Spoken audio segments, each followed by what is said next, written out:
Chegar para um cara ordeiro e mandar ele ser ordeiro é fácil. Agora chega para um cara problemático e faz ele tentar ser ordeiro. Isso é um desafio, filho. Que a maioria de nós não está disposto a fazer. Eu já fui vendo as coisas erradas que meu pai fazia e eu já fui me moldando para ser o que eu queria, porque eu não queria ser aquilo. Ele foi um ótimo professor. Mas entenda, para mim é muito mais fácil ser ordeiro do que foi para ele. Meu pai saiu de casa com 14 anos.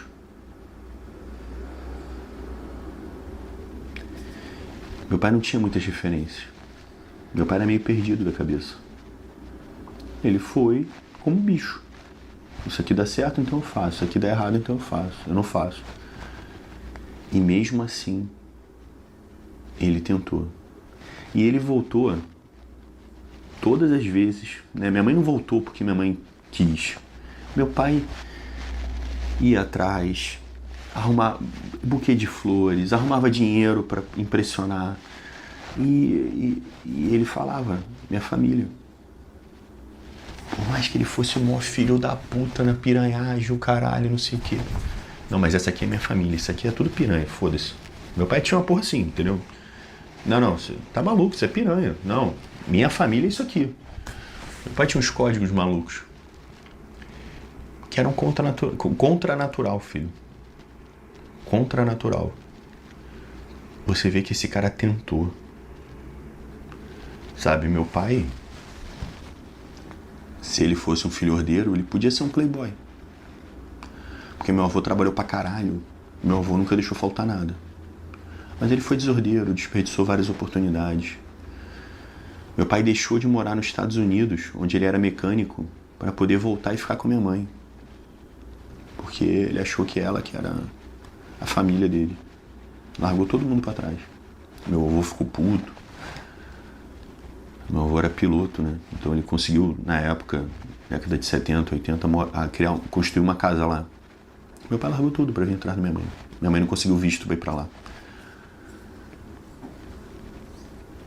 Meu pai, no fim da vida, a gente catava lixo, cara. Trabalhava com reciclagem. Tu vê a discrepância que a vida desse cara foi? E aí ele descarregava em bebida, problema, agressividade. Filho, ele estava tentando, não quer dizer que era fácil. É muita arrogância da nossa parte, sem ter passado pela experiência, ficar julgando. Hoje, sendo pai, eu vejo como é desafio. E olha que eu sou um cara ordeiro. Eu sou um cara pé no chão. Eu sou um cara concentrado. E é um desafio. Viver por algo, filho. Viver por algo exige muito mais do que morrer por algo. Eu já muitas vezes... Para chegar até aqui, eu sempre estive disposto a morrer por algo. Pra mim era muito fácil. Foda-se que pode morrer. Se eu achar que eu tenho que fazer, eu vou fazer. Eu encaro, foda-se. Era muito mais fácil. Porque não me exigia me transformar. Era só botar o pé na porta e ir com força. 10 segundos de coragem, o resto é lutar pela vida. Era muito fácil. A chegada do meu filho há 3 anos atrás me obrigou a viver por algo. Viver por algo é difícil pra caralho, filho. Vocês vão ter essa experiência. Vocês vão ter essa experiência. Se Deus quiser, vocês vão ver. É complicado, porque a tua natureza te impele para certas coisas. Mas quando você vive por algo, você tem que viver em acordo com o que é melhor para aquele algo. E nem sempre a tua natureza é o melhor para aquele algo. Aí você tem que se moldar, você tem que se melhorar, você tem que se obrigar. Você é exemplo para esse moleque. Porra, que exemplo eu quero ser?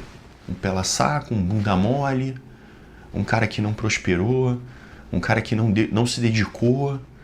Não, eu quero que meu filho seja forte. Então eu tenho que ser forte também, porque criança ouve o que eu falo, mas segue o que eu faço.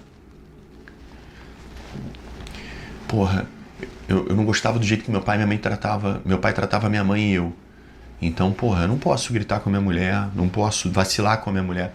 Eu não posso dar motivo da minha mulher ter raiva de mim, porque ele ama essa mulher, cara. Então, sabe, filho, é uma exigência, sai do egoísmo nosso. A grande verdade é que quando você tem uma família, você transcende. Por mais que o teu transcender, filho, ainda seja uma merda, mas você transcende. Quando você assume, eu tô tentando. Vai falhar demais, filho. Meu filho, vocês falam assim, o cacaroto não sabe a sorte que tem. Filho, ele não vai saber, porque para ele isso vai ser normal. Ele ainda vai achar vários pontos de defeito em mim. E eu tenho certeza. Eu não tenho dúvida que meu filho vai...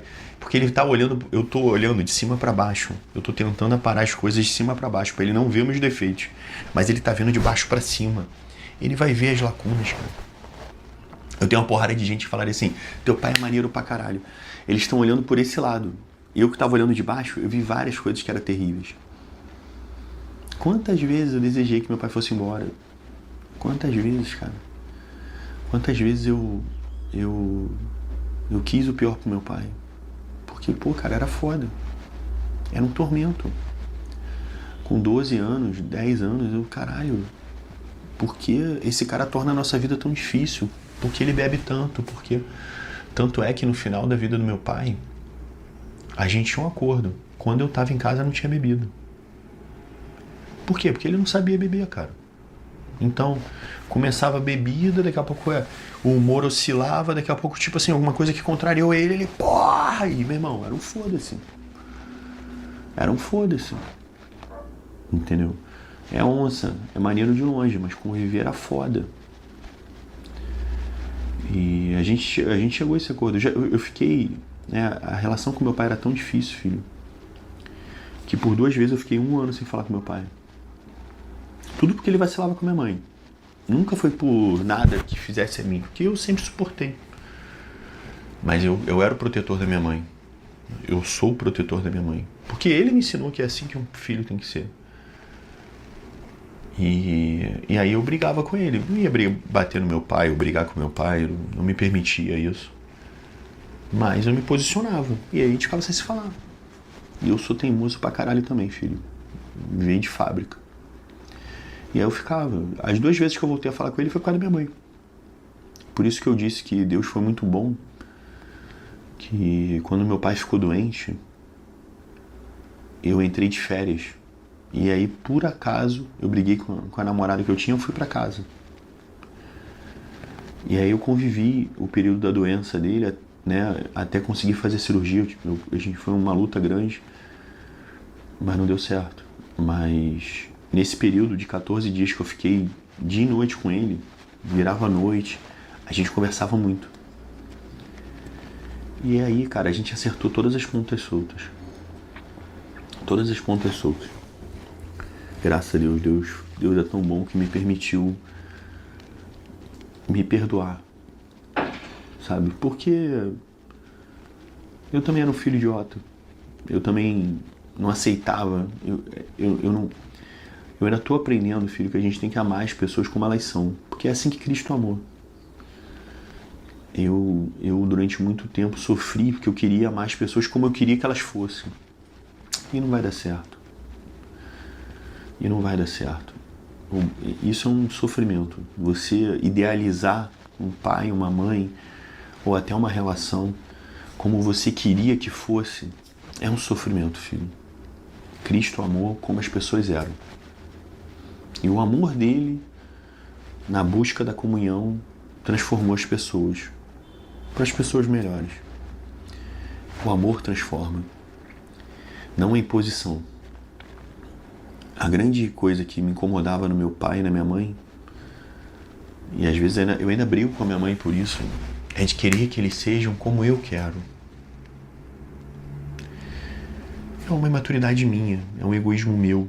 Eu ainda preciso melhorar muito. É um desafio, né? Tentar imitar Cristo. O cara era muito padrão, mas é o único caminho da salvação.